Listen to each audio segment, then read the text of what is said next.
গৌতম গম্ভীৰৰ নতুন ইনিংস বিজেপিত আনুষ্ঠানিকভাৱে যোগদান গম্ভীৰৰ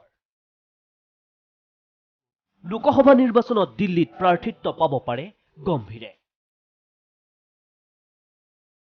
অতদিনে চলি আছিল জল্পনা কল্পনা অৱশেষত সকলো জল্পনা কল্পনা তল পেলাই শুকুৰবাৰে বিজেপিত যোগদান কৰিলে গম্ভীৰে কেন্দ্ৰীয় মন্ত্ৰী অৰুণ জেটলী ৰবিশংকৰ প্ৰসাদ আদিৰ উপস্থিতিত গম্ভীৰে দিল্লীত এইদৰেই যোগদান কৰিলে বিজেপিত কথা প্ৰসংগতে গম্ভীৰে কয় যে প্ৰধানমন্ত্ৰী মোদীৰ নীতি আদৰ্শৰ দ্বাৰা অনুপ্ৰাণিত হৈ তেওঁ বিজেপিত যোগদানৰ সিদ্ধান্ত লয় First of all, I would like to thank Jaitley sir,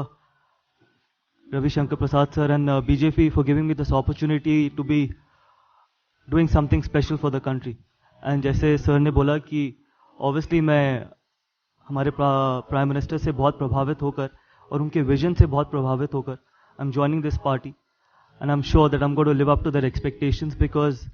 I've done whatever I could in cricket and this is a fabulous platform for me to do something really good for this country and take this party forward and make this country a much better place to live. গম্ভীৰক দললৈ আদৰণি জনাই কেন্দ্ৰীয় মন্ত্ৰী অৰুণ জেটলীয়ে এইদৰে কয় और आज ये भारतीय जनता पार्टी को में शामिल हो रहे हैं और अपने क्षेत्र में काम करने के बाद क्रिकेट की फील्ड में खिलाड़ी के रूप में आप रिटायर रहे हैं लेकिन खेल के साथ जुड़े हुए हैं कमेंटेटर के रूप में एक विशेषज्ञ के रूप में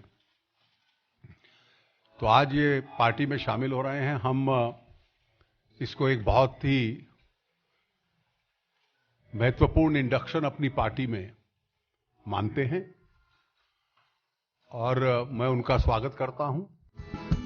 এই অনুষ্ঠানৰ পিছতে বিজেপিৰ সভাপতি অমিত শাহক সাক্ষাৎ কৰে গম্ভীৰে যোৱা কিছুদিনৰ পৰা নানা বিষয়ত ছচিয়েল মিডিয়াত শক্তিশালী মন্তব্য কৰি আহিছিল গম্ভীৰে তেতিয়াই ধাৰণা কৰা হৈছিল অচিৰেই ৰাজনীতিত প্ৰৱেশ ঘটিব পাৰে গম্ভীৰৰ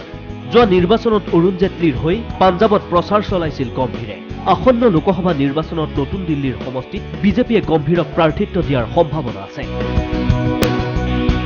ক্ৰিকেটৰ অনুৰূপ প্ৰদৰ্শন ৰাজনীতিৰ পথাৰত গম্ভীৰে দেখুৱাব পাৰে নে নাই তাৰ ওপৰত নিশ্চয় চকু ৰাখিব সকলোৱে নিউজ ডেস্ক ৰিপৰ্ট DY365